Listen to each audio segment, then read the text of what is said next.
CSK வந்துட்டு close குவார்ட்டர்ஸ்ல நீங்க watch பண்றதுக்கான ஆப்பர்ச்சுனிட்டி உங்களுக்கு கிடைச்சனால நான் கேட்குறேன். How CSK functions inside? Because வெளியே இருந்து பார்க்குற நிறைய பேருக்கு வந்துட்டு இவங்க என்ன ஆக்ஷன்ல இது பண்ணாங்க அது பண்ணாங்க எப்படி வேணா நிறைய பேர் அஃப்கோர்ஸ் எல்லா ஃப்ரான்ச்சைஸி பற்றியுமே அவங்களோட ஃபேன்ஸ் அந்த ஆதங்கத்தில் நிறைய கேள்விகள் கேட்பாங்க. இது ஏன் இப்படி அது ஏன் அப்படின்னு நம்மளே கூட வீடியோஸ் நானே கூட நிறைய கேட்டுருக்கேன்.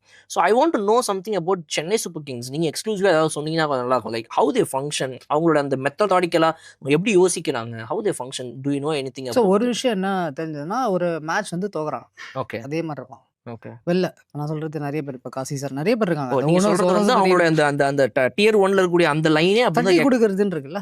அந்த கேம் ஹை ப்ரெஷர் என்வாயர்மெண்ட்ல அதெல்லாம் எல்லாம் ஓகே அப்படின்னு. ஏன்னா வின் நிறைய பண்ணியிருக்காங்க. They know better, they know good கிரிக்கெட்னு தெரியும், அதை அண்டர்ஸ்டாண்ட் பண்ணிக்கிறாங்கல்ல.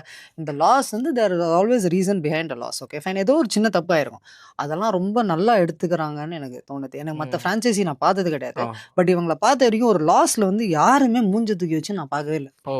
யாருமே லாஸை கேரி பண்ணல, யாருமே டவுனாக இல்லை, எல்லாருமே தட்டி கொடுத்தாங்க. இதெல்லாம் வெளில ஒரு நெட் பவுலராக இருந்து நாங்கள் ஒரு 10 பேர் இருக்கோம் பார்க்குறோன்னா அதை அப்சர்வ் பண்ணுறதுல நான் சொல்கிறேன். இதெல்லாம் நடந்தது, இதெல்லாம் வந்து ரொம்ப ஸ்வீட்டாக இருப்பாங்க.